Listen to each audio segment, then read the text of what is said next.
Mungkin Anda pernah merasa bingung ketika menentukan zona terbaik untuk entry. Anda melihat beberapa area supply atau demand yang tampak menjanjikan, tetapi tidak yakin mana yang benar-benar akan menghasilkan keuntungan. Atau bahkan, Anda sudah masuk di zona yang menurut Anda kuat, tapi ternyata harga malah tidak jadi berbalik arah dan menghantam stop loss Anda. Faktanya, tidak semua zona supply dan demand itu sama.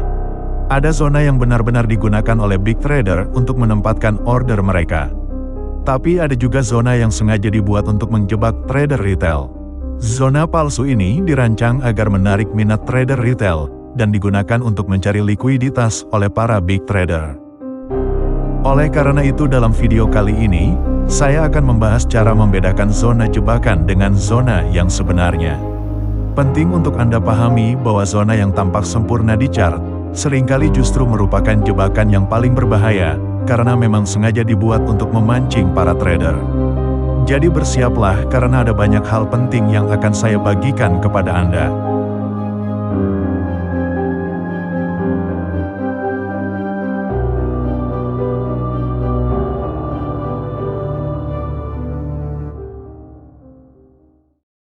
Zona inducement atau zona jebakan adalah area harga yang tampak menarik untuk entry, tetapi sebenarnya dirancang untuk menjebak trader retail.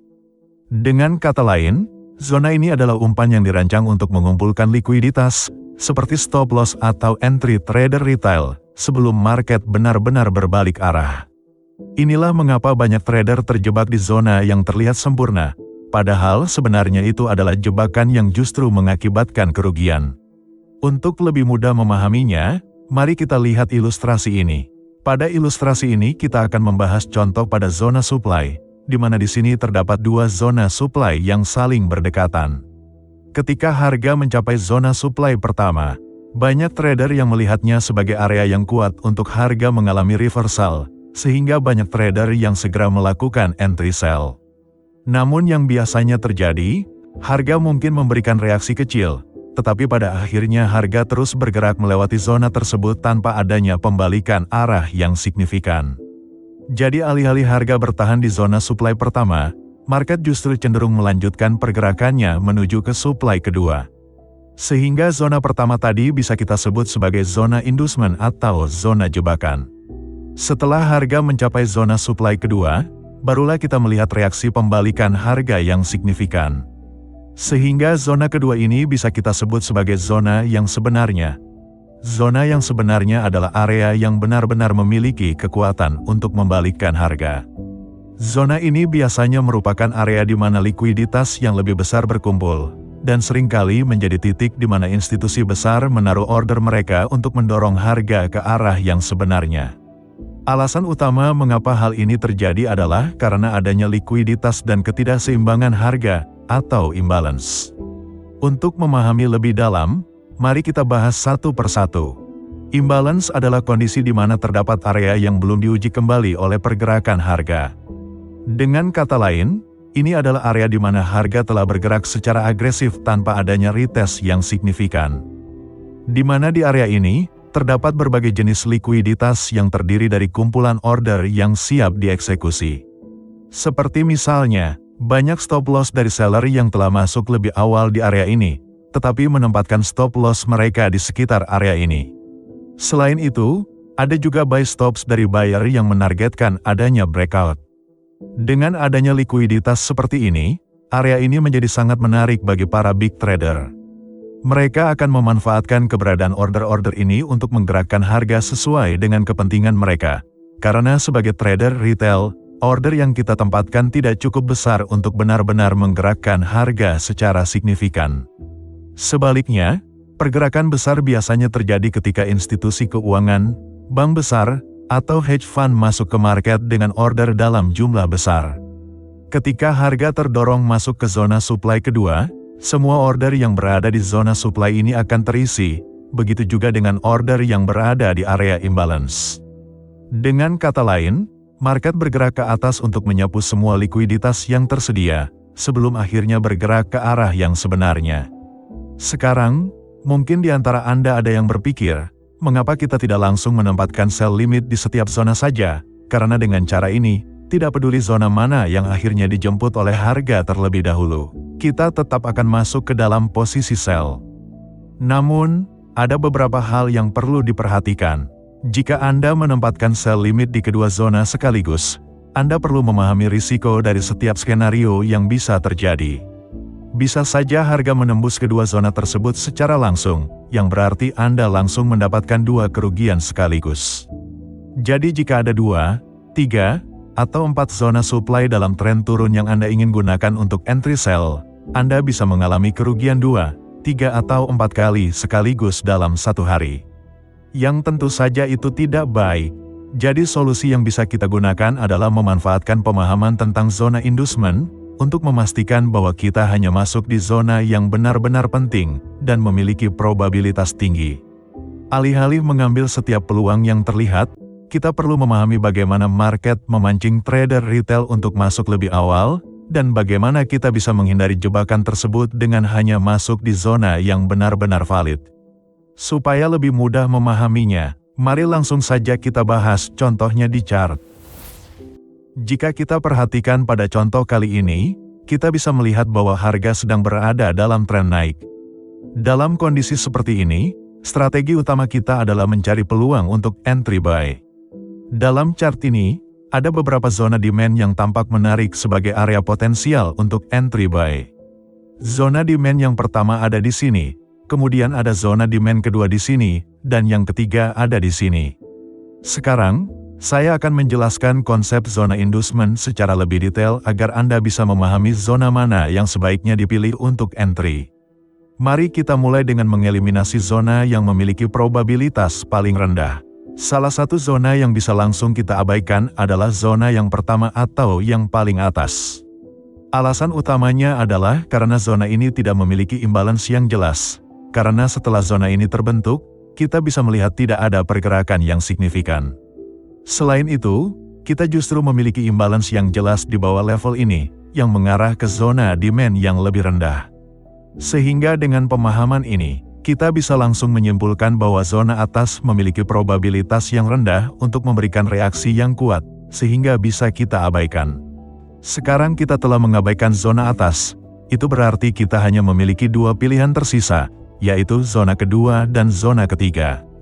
Jadi kita sudah tahu bahwa zona kedua memiliki imbalance yang jelas, sehingga zona ini bisa kita pertimbangkan sebagai zona potensial untuk entry.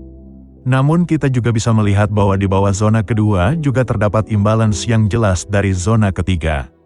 Lalu pertanyaannya sekarang adalah, jika ada dua zona dengan imbalance, mana yang sebaiknya kita pilih untuk entry? Jika kita menemukan kondisi seperti ini, maka hal pertama yang perlu kita lakukan adalah menganalisa lebih detail informasi yang ada pada zona tersebut. Salah satu caranya adalah dengan mencari setup yang sebaris dengan zona tersebut. Di mana jika kita menganalisa struktur market dengan lebih teliti, kita memiliki swing low di sini, kemudian ada swing high di sini, selanjutnya ada lower low di sini, dan ada higher high di sini. Sehingga struktur market ini sudah membentuk sebuah setup, yaitu setup Quasimodo, yang mana sebaris juga dengan zona demand kedua. Sedangkan zona demand ketiga kita tidak melihat adanya setup yang sebaris. Dengan pemahaman tersebut, kita bisa menyimpulkan bahwa zona kedua adalah zona terbaik untuk kita jadikan tempat melakukan entry buy. Namun ini bukan berarti kita harus melupakan zona ketiga. Zona ini masih bisa menjadi area potensial jika harga turun lebih dalam dan zona kedua kita gagal. Jika ini terjadi, kita bisa kembali mempertimbangkan zona ketiga asalkan kita mendapatkan konfirmasi yang jelas dari price action yang terjadi. Dan bisa kita lihat kalau pada contoh kali ini harga memang bereaksi dan berbalik arah pada zona demand yang kedua. Sekarang kita lihat contoh bagaimana market menunjukkan peluang entry sell. Dalam chart ini, ada beberapa zona supply yang tampak menarik sebagai area potensial untuk entry sell. Kita bisa melihat ada zona supply pertama di sini, kemudian ada zona supply kedua di sini, dan terakhir ada zona supply ketiga di sini. Mari kita mulai dengan mengeliminasi zona yang memiliki probabilitas rendah, di mana salah satu zona yang bisa langsung kita abaikan adalah zona yang paling bawah. Alasan utamanya adalah, karena meskipun zona supply ini memiliki imbalance yang jelas, tetapi area imbalance tersebut sudah terjemput. Sehingga sudah tidak ada gap likuiditas di bawah zona supply ini. Dengan pemahaman ini, kita bisa langsung menyimpulkan bahwa zona supply pertama ini memiliki probabilitas yang rendah untuk memberikan reaksi yang kuat, sehingga lebih baik kita abaikan. Sekarang kita telah mengabaikan zona supply yang paling bawah, itu berarti kita hanya memiliki dua pilihan tersisa, yaitu zona supply kedua dan zona supply ketiga. Dan kalau kita amati pada zona supply kedua, terdapat area imbalance yang jelas di bawahnya, dan juga belum terjemput oleh harga, sehingga zona supply kedua ini bisa kita pertimbangkan sebagai zona potensial untuk entry sell. Selanjutnya, kita coba amati zona ketiga, di mana bisa kita lihat juga terdapat area imbalance yang jelas di bawahnya. Dan juga belum terjemput oleh harga, sehingga zona supply ketiga ini juga bisa kita pertimbangkan sebagai zona potensial untuk entry sell. Jadi sama seperti contoh kasus sebelumnya, di mana terdapat dua zona potensial untuk entry, kita bisa menganalisa lebih detail informasi yang ada pada zona tersebut. Salah satu caranya adalah dengan mencari setup yang sebaris dengan zona tersebut. Jadi mari kita geser chartnya ke kiri untuk melihat pergerakan harga sebelumnya dengan lebih jelas. Di mana kalau kita amati, di zona supply kedua ini terdapat setup yang sebaris, yaitu adalah setup Key MTR. Akan tetapi, jika kita lihat di zona supply ketiga juga terdapat setup yang sebaris, yaitu adalah setup Key MTR juga. Jika kedua zona supply tersebut memiliki setup yang sebaris, lalu zona mana yang sebaiknya kita gunakan untuk entry? Ada catatan penting untuk kondisi seperti ini.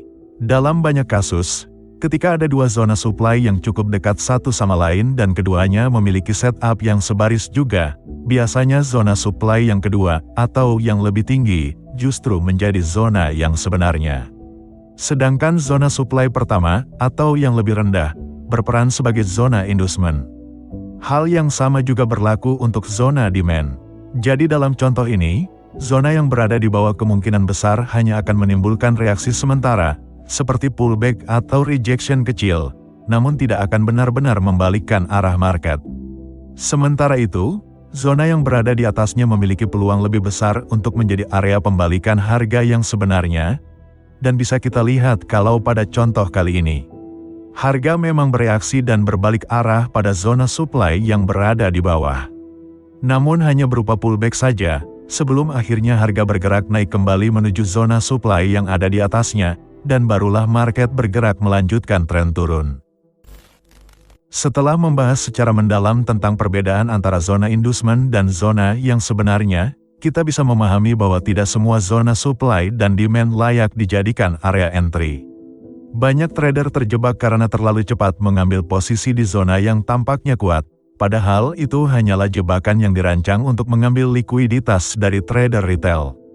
Dengan memahami teknik ini, kita bisa meningkatkan akurasi entry, menghindari jebakan, dan hanya masuk di zona yang benar-benar memiliki probabilitas tinggi untuk mengalami reversal. Saya harap pembahasan ini membantu Anda untuk lebih jeli dalam membedakan antara zona yang sekedar jebakan, dan zona yang benar-benar berfungsi sebagai titik balik market.